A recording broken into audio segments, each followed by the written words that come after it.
क्या आप भी गवर्नमेंट जॉब की प्रिपरेशन की वजह से आपके करियर में ग्रोथ लग गया है? क्या आपके करियर में 2 साल, 3 साल, 5 साल या उससे ज़्यादा के ईयर का गैप लग गया है और जिस वजह से आप अपने करियर में ग्रो नहीं कर पा रहे हो, कोई जॉब नहीं मिल पा रही है, आप प्राइवेट फील्ड में प्राइवेट सेक्टर में आप जाना चाहते हो लेकिन आप वहाँ पे एंटर नहीं कर पा रहे हो, कंपनीज आपको जॉब नहीं प्रोवाइड कर रही हैं क्योंकि उस गैप की वजह से। तो ये वीडियो आपके लिए बहुत ही वैल्यूएबल साबित होगा, आपके लिए बहुत ही बेनिफिशियल रहेगा। इस वीडियो को एंड तक देखते रहिएगा और मेरे चैनल को सब्सक्राइब करना मत भूलिएगा। और अगर आप मेरे चैनल पर नए हैं तो इस वीडियो को शेयर करिएगा और थंब बटन पे क्लिक करना मत भूलिएगा। तो चलिए शुरू करते हैं दोस्तों, बिना देर करते हुए। मैं हूं आकाश और आप देख रहे हैं मेरे YouTube channel design to future.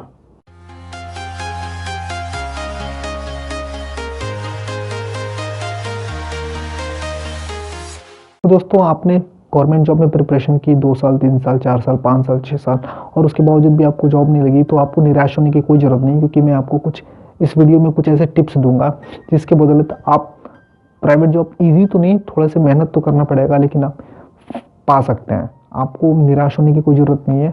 आप मेरे बस इस टिप्स को बेसिकली बेसिक से फॉलो करते रहिएगा और जो भी मैं बताऊं उसको आप अपने कॉपी पे पेन से लिख लीजिएगा, ठीक है, ताकि उसको आप स्टेप बाय स्टेप अपने डेली रूटीन में और जो मैं बताऊं जो स्टेप उसको अपने लाइफ में अडॉप्ट करिएगा, उसको फॉलो करिएगा। तो चलिए शुरू करते हैं। सबसे पहले मैं आपको 2 टिप्स दूंगा, उस दो टिप्स के अंदर 5-5 बेसिक टिप्स होंगे। मतलब पहले वाले के अंदर 5 टिप्स, दूसरे वाले के अंदर 5 टिप्स। तो सबसे पहला जो मेरा टिप्स है वो बेसिक टिप्स है।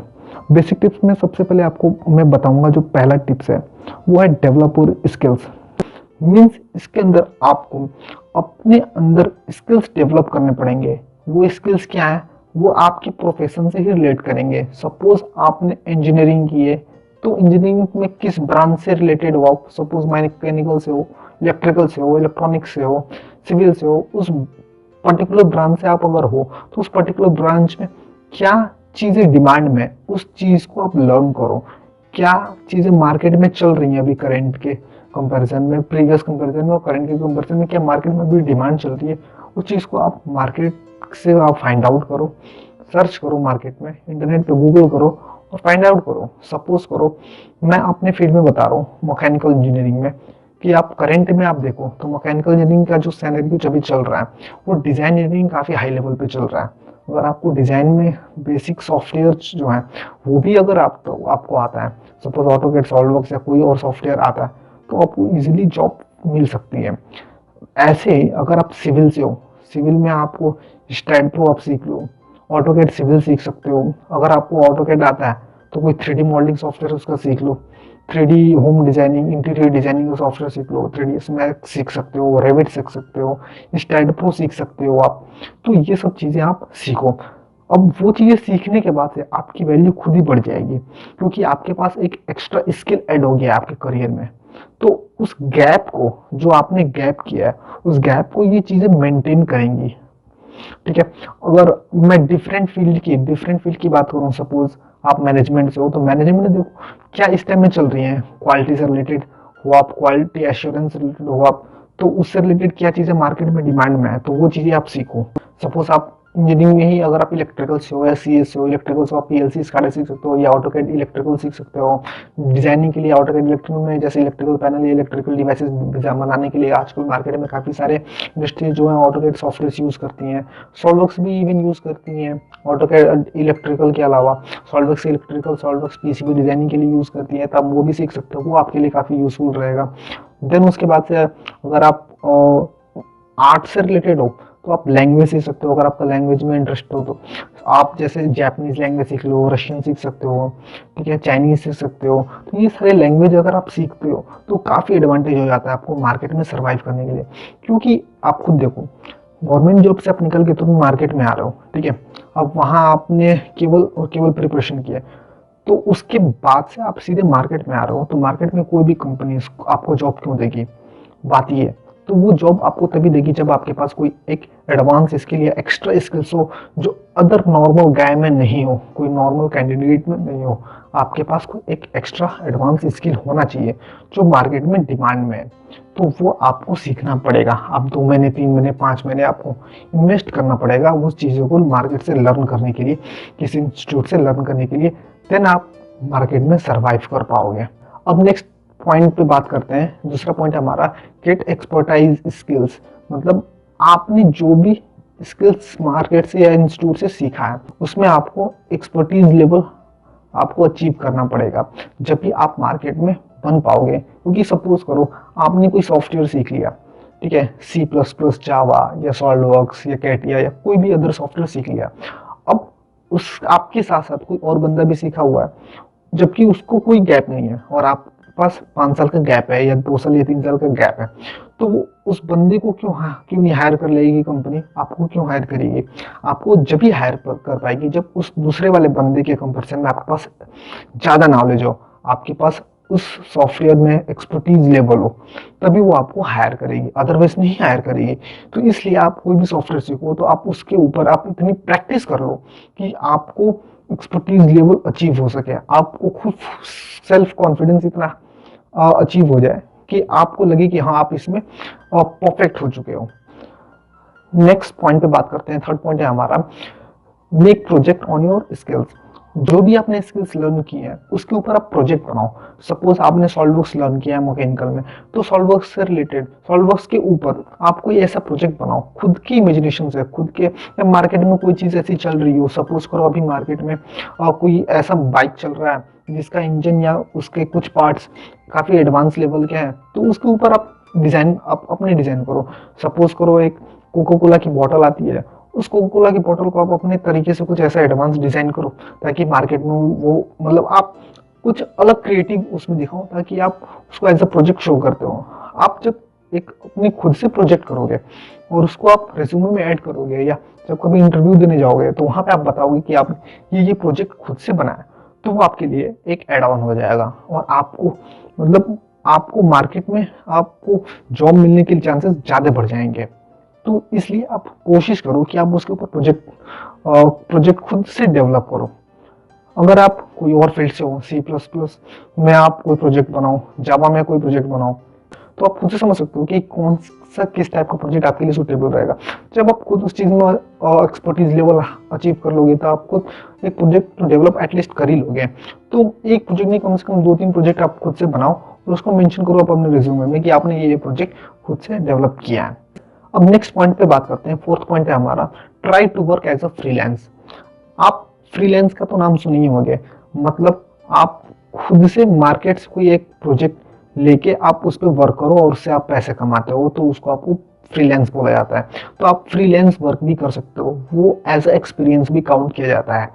अगर आप अपने रिज्यूमे में एज अ फ्रीलांस वर्क आप 2-3 प्रोजेक्ट शो कर दोगे, 2-3 फ्रीलांस वर्क शो कर देते हो, तो वो भी आपका एक एक्सपीरियंस काउंट होता है। तो ट्राई करो आप कि इंटरनेट से आजकल बहुत सारे साइट्स हैं, जैसे फ्रीलांसर है, एलेंस है, टॉपटेल है या अपवर्क है। ये सारे फ्रीलांसिंग वर्क प्रोवाइड करते हैं। इसमें आप आईडी बना के आप अपने स्किल्स के अकॉर्डिंग आप प्रोजेक्ट वहाँ से उठा सकते हो, ठीक है। वहाँ पे बिडिंग होती है, आप कम से कम जो बोली लगाता है, जिसको अच्छे स्किल्स की नॉलेज होती है, तो उसको वो लोग प्रोजेक्ट जो फ्रीलांस प्रोजेक्ट देते हैं, जो साइट्स हैं, वो कम बिड करने वाले को प्रोजेक्ट प्रोवाइड कर देते हैं। तो आप वहाँ पे ट्राई कर सकते हो, वो भी आपके लिए काफ़ी अच्छा एडवांटेज है। और सेकंड ऑप्शन है फ्रीलांस प्रोजेक्ट करने के लिए आप अपने किसी फ्रेंड से कांटेक्ट करो। सपोज करो कि आपका कोई फ्रेंड आप ही की फील्ड में वर्क करता हो, तो उससे बात करो कि वो अपनी कंपनी का कोई पुराना वर्क, ऐसे नहीं कि उसके कोई कॉन्फिडेंशियल वर्क को मांग रहे हो, कॉन्फिडेंशियल नहीं, कोई पुराने वर्क को आप उसे कहो कि भाई वो आपको प्रोवाइड करे और आप उस पर काम करो, ठीक है। तो उससे क्या होगा कि आपके स्किल्स भी डेवलप होंगे और आपको कंपनी की इंडस्ट्रीज की नॉलेज भी होगी। आप उसको अपने रिज्यूमे में शो करोगे तो उसका एक अलग एडवांटेज मिलेगा। हालांकि उसको पैसे नहीं, वो तो आपको पैसे देगा नहीं, तो उससे कोई प्रॉब्लम नहीं है, लेकिन आपके लिए, आपके स्किल्स के लिए काफ़ी अच्छा एडवांटेज रहेगा। या फिर आप ये काम कर सकते हो कि आप उसी फ्रेंड की कंपनी में या कोई आपका सीनियर हो या कोई अलग कोई दूसरा कोई जानने वाला हो, आपके रिश्तेदार हो जो कंपनी में वर्क करते हो, तो उनसे कांटेक्ट करके आप उनको बोलो कि 1-2 महीने वो आपकी कंपनी में फ्री में काम ही कराएं, मुझसे पैसा ना दें, आपसे फ्री में ही काम करें, लेकिन आपको सीखने को मिले। तो आप ऐसा भी करके ट्राई करो, ठीक है। क्योंकि अगर आप 1-2 महीने भी कहीं इंडस्ट्रीज में वर्क करते हो तो आपको एटलीस्ट उस फील्ड में आपको नॉलेज हो जाएगी कि इंडस्ट्रीज में कैसे वर्क करते हैं। तो आप कहीं पे भी इंटरव्यू देने जाओगे तो वहाँ पे इंडस्ट्रीज के बारे में आपको नॉलेज रहेगी, तो आप वहाँ पे बता सकोगे कि आप इंडस्ट्रीज में इतने महीने आपने काम किया हुआ है। सपोज आपने 3 महीने काम किया तो आप उनको बता दो कि आपने 6 महीने काम किए, तो 6 महीने का experience as a professional experience count होता है। तो आपके लिए ये एक अलग एडवांटेज है। नेक्स्ट पॉइंट पे आते हैं। इस पॉइंट के बारे में आपको बता दूं कि don't say negative about your gap. मतलब आपका करियर में जो भी गैप हुआ है 2 साल 3 साल 5 साल, उसके बारे में आप नेगेटिव कुछ भी मत बताओ।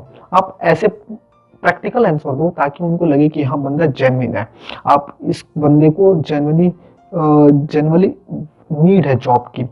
तो उनको ट्रस्ट से मतलब है कि बंदा कितना ट्रस्टवर्दी है। उन्होंने अगर आपसे पूछा कि आप 5 साल का आपने क्या किया, तो आप ये मत कहना कि सर गवर्नमेंट जॉब में एंटर किया था लेकिन कुछ हुआ नहीं, मेरे पास का था नहीं, इसलिए प्राइवेट जॉब में कर रहा हूँ। तो वो ये समझेंगे कि बंदे के अंदर कैपेबिलिटी नहीं है कुछ अचीव करने की। आप इसकी जगह पे ये बता सकते हो कि आप 5 साल आप अपनी पूरी कंसिस्टेंसी के साथ आपने प्रिपरेशन किया, लेकिन आप कुछ मिसिंग कर रहे थे, इस वजह से आप उसमें आप अचीव नहीं कर पाए। लेकिन अब जो है अब आप अपना पूरा फोकस अब प्राइवेट जॉब में आप देना चाहते हो, प्राइवेट सेक्टर में देना चाहते हो, और अपने प्रोफेशनल बैकग्राउंड को स्ट्रॉन्ग बनाना चाहते हो, इसलिए आप प्राइवेट जॉब में आना चाहते हो। इस तरीके से पॉलिटिकली और प्रैक्टिकल आप आंसर दे सकते हो उनको, ताकि उनको भी लगेगा कि बंदा जेन्युइन है। अब फ्रेंड्स, मैं आपको कुछ एडवांस टिप्स देना चाहता हूँ। ये एडवांस टिप्स आपके लिए काफ़ी हेल्पफुल रहने वाला है। तो फ्रेंड्स, इसको प्लीज़ ध्यान से आप सुनिएगा इस एडवांस टिप्स को।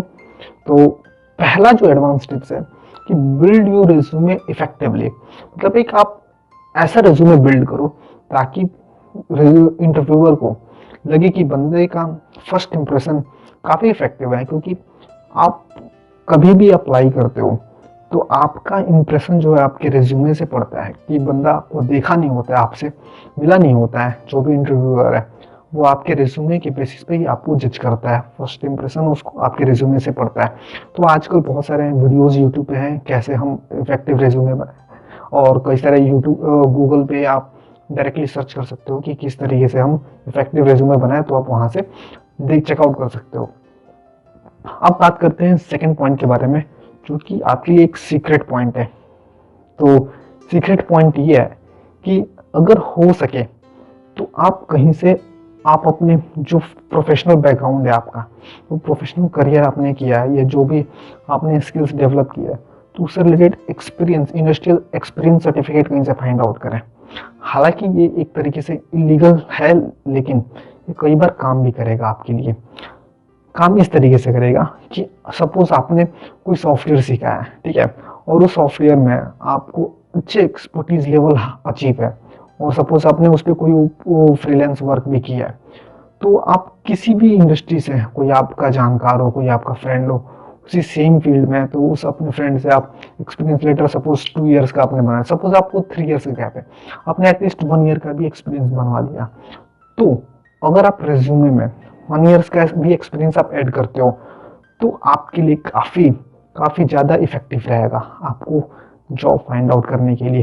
क्योंकि आपको मेन फोकस क्या है, आपको नॉलेज है तो आपको जॉब मिलेगी। लेकिन क्या होता है कि इंडस्ट्रीज में कंपनी जो है अमेचर पर्सन को, बिगिनर्स को जॉब देने के बजाय, फ्रेशर को जॉब देने के बजाय एक्सपीरियंस को देती है। वो इसलिए नहीं देती है कि उस बंदे को ज़्यादा नॉलेज होगी, वो इसलिए देती है कि बंदे को जो एक्सपीरियंस है वो कंपनी से, इंडस्ट्री से फेमिलियर है, उसको कंपनी के तौर तरीके पता है, इसलिए वो उसको जॉब देती है। इसलिए नहीं देती कि वो कितना टैलेंटेड है। क्योंकि कई बार क्या होता है कि फ्रेशर को भी बहुत ज़्यादा नॉलेज रहती है, किसी फ्रेशर को, किसी एक्सपीरियंस वाले को उसके आधे के बराबर भी नॉलेज नहीं रहती है, फिर वो उसको जॉब मिल जाती है क्योंकि उसको इंडस्ट्रीज के मैनर्स, रूल्स, रेगुलेशन पता है। तो इसलिए अगर आपको पहले से ही पता हो, आपको पता है, एक्सपीरियंस नहीं है लेकिन कोई बात नहीं, आपको नॉलेज है, आपको कंपनी में आपने कहीं पे 1 महीने वर्क किया था, आपको पता है, और वहाँ से आप एक्सपीरियंस लेटर बना देते हो और उसको रेज्यूमे में ऐड करते हो, तो ज़्यादा चांसेस हैं आपको जल्दी जॉब मिलने के। अब थर्ड पॉइंट पे आते हैं फ्रेंड्स। थर्ड पॉइंट है upload your resume on job sites. Means आप अपने रेज्यूमे को अलग अलग जॉब साइट्स पे अपलोड करो। मैं रिकमेंड करूंगा आप naukri.com और इंडीड पे जरूर अपलोड करना, क्योंकि naukri.com के थ्रू ही मेरी जितनी भी जॉब्स लगी हैं, naukri.com के थ्रू ही मेरी लगी हैं। क्योंकि बहुत सारे मेरे स्टूडेंट्स भी यही कहते हैं कि सर naukri.com से तो फेक कॉल्स आती हैं। फेक कॉल्स आती हैं, लेकिन अगर आपने रिज्यूमे में एक्सपीरियंस मिनिमम 1 साल का भी ऐड किया है तो फेक कॉल के लिए आपके चांसेस बहुत कम हो जाएंगे, क्योंकि जितनी भी फेक कॉल्स होती हैं, फेक कंसल्टेंसी होती है, वो फ्रेशर को ही परेशान करती हैं। तो फ्रेशर का जब एक बार टैग हट जाएगा ना, तो ऑब्वियसली आपके पास जेन्युइन कॉल्स आएंगी। और अगर आप अपने फील्ड में एक्सपर्टीज हो और उसमें अपने रिज्यूमे में ये सारे डिटेल और स्किल्स ऐड कर रखे हैं, तो आपके पास जेन्युइन कॉल भी आएंगी। और आप दूसरा ऑप्शन ये है कि आप अपनी आईडी एक लिंक्डइन पे भी बना लो, क्योंकि उस पे भी बहुत सारे प्रोफेशनल होते हैं जो आपके फील्ड से रहते हैं, जो आपके फील्ड से रिलेटेड रहते हैं, आप उनको ऐड करो। उससे क्या होता है कि आप अपने लिंक्डइन प्रोफाइल पे आप कोई पोस्ट करते हो तो वो लोग देखते हैं, और उसके थ्रू भी कई बार कॉल आती हैं। मेरे पास भी कई बार लिंक्डइन के थ्रू कॉल्स आई हैं जॉब के लिए। तो आप उस पर भी आप अपनी आईडी बना के कई सारे प्रोफेशनल को आप सर्च करो, अलग अलग कंपनीज के प्रोफेशनल को, आप अपनी फील्ड के प्रोफेशनल को, अलग अलग कंपनीज के प्रोफेशनल को सर्च करो और उनको ऐड करो, रिक्वेस्ट को ऐड करो। और उसके बाद से आप उस पर पोस्ट करोगे तो ऑब्वियसली उसके बाद से आपको चांसेस हैं कॉल आने के लिए। और एक बात बहुत ही इंपॉर्टेंट मैं आपको बताने जा रहा हूँ कि आप जब भी naukri.com पे आप अपनी प्रोफाइल अपलोड करना, तो पर डे सुबह के 10 बजे आप अपनी प्रोफाइल को ओपन करके अपडेट जरूर करना। Update in the sense, suppose आपने naukri.com की प्रोफाइल खोली अपनी, उसमें आपने कोई सॉफ्टवेयर स्किल्स में ऐड कर रखा है, उसको आप डिलीट करो, फिर से वो सॉफ्टवेयर लिख दो। इससे क्या होगा कि आपका प्रोफाइल, जो इंटरव्यूअर होगा, जो कंपनी का प्रोवाइडर होगा, वो ये देखेगा कि इस बंदे की प्रोफाइल लेटेस्ट अपडेटेड है, इसको चेकआउट करेगा वो। ऑब्वियसली बात है, जो सबसे लेटेस्ट अपडेटेड होती है वही प्रोफाइल वो चेक करते हैं। और आपको रोज आना है, ये नहीं कि आज आपने लॉगिन करके अपडेट कर दिया फिर एक हफ्ते बता रहे हो, तो ऐसा भी नहीं है। उसे क्या होता है कि वो देखते हैं लास्ट अपडेटेड कब का है और कौन सा बंदा ज्यादा नीडी है, किसको सबसे ज्यादा जरूरत है। तो ये चीज भी देखी जाती है। तो आपको रोज सुबह पर डे, जब तक आपको जॉब नहीं मिल जाती है, रोज सुबह 10 बजे आके, 10-11 बजे के अकॉर्डिंग आके उस टाइम पे आपको प्रोफाइल अपडेट करनी है। अब फोर्थ पॉइंट के बारे में बात करते हैं, make the list of companies. ठीक है, आप कंपनीज की लिस्ट बनाओ। सपोज आप CS फील्ड से हो, कंप्यूटर साइंस से हो, आप मैकेनिकल से, इलेक्ट्रिकल से हो, आप उस फील्ड की कंपनीज को सर्च करो नियर बाई, जहाँ पे भी आप रहते हो, या आपको जहाँ पे भी आप जॉब करने की विलिंग हो, वहाँ के लिए कंपनीज की लिस्ट बनाओ और उनके HR कॉन्टैक्ट को डायरेक्टली कॉल करो, या जो भी नंबर प्रोवाइडेड है उनको डायरेक्टली कॉल करके आप पूछ सकते हो कि sir do you have any vacancy for same position. तो आप उनसे डायरेक्टली कॉल करके पूछ सकते हो कि उनके पास वैकेंसी है कि नहीं। अगर उनके पास रहती है तो बोलेंगे कि ठीक है आप अपना रेज्यूमे भेज दो, नहीं तो मना कर देंगे। ऑब्वियसली बात है, आपको कोई प्रॉब्लम भी नहीं है। और मुझे ये लगता है कि अगर आप 20 कॉल करते हो, 20 में से एटलीस्ट एक तो रिस्पॉन्स देगी ही देगी पर डे। आप अगर 20 कॉल करते हो तो 20 मतलब 100% में से 5% तो चांस है ना। तो आप ये तरीका भी आप अपना के देखो कि जब मेरी जॉब नहीं लग रही थी, जब मैं स्टार्टिंग में फ्रेशर था, तो मैं भी यही मेथड अपनाया था। तो इसके थ्रू भी मेरे पास, मतलब मुझे 2 महीने के अंदर 2 कंपनी में इंटरव्यू हुआ था मेरा, और एक में मेरा सिलेक्शन हो चुका था। तो इसके थ्रू मैंने खुद जॉब पे, इसलिए मैं आपको ये तरीका रिकमेंड कर रहा हूँ कि आप ये तरीका भी एक बार यूज करके देखो। And last but not the least, last जो टिप्स मैं आपको दे रहा हूँ वो ये है कि आप स्टार्ट करो स्मॉल इंडस्ट्रीज से। मीन्स आप उन कंपनीज को सर्च करो और उन कंपनीज में कॉल करके कांटेक्ट करो और अप्लाई करो जो स्मॉल इंडस्ट्रीज हो। जैसा कि जो लोकल की इंडस्ट्रीज होती हैं उनमें कांटेक्ट करो, कि उनके पास जो होती हैं जॉब्स तो होती हैं, लेकिन वो डायरेक्टली वो फाइंड आउट नहीं कर पाते हैं। ठीक है, naukri.com के थ्रू या किसी अदर प्रोफाइल के जॉब साइट के थ्रू, तो वो मतलब लोकल कैंडिडेट को प्रेफर कर देते हैं। तो आप उनमें डायरेक्टली कांटेक्ट करो, उनके कॉन्टैक्ट्स लेके उनके कॉल करो, या वहाँ पे जाके आप पता कर सकते हो। एटलीस्ट इससे ये होगा कि आप एक बार इंडस्ट्रीज में एंटर कर गए तो आपको एक बार फ्रेशर का टैग हट जाएगा, तो आप खुद अपने रास्ते चुन सकते हो, खुद रास्ता आप अपना बना सकते हो। आपको एटलीस्ट 6 महीने या 1 साल का एक्सपीरियंस हो जाएगा। तो आप पहले प्रेफर करो स्मॉल इंडस्ट्रीज का, फिर उसके बाद से धीरे धीरे आप ग्रो करते जाओगे। तो फ्रेंड्स, आज के वीडियो में मैंने आपको बता दिया कि कैसे आप इतने गैप होने के बावजूद आप जॉब पा सकते हो। होप आपको ये वीडियो पसंद आया और आपको आपके करियर के लिए काफ़ी हेल्पफुल रहेगा। और अगर आपको मेरा वीडियो पसंद आता है तो प्लीज़ लाइक और शेयर जरूर करें, और आप मेरे चैनल पर नए हो तो प्लीज़ इस रेड वाले आइकन पे सब्सक्राइब का बटन जरूर दबाएं। तो thank you for watching my video friends. जय हिंद, वंदे मातरम।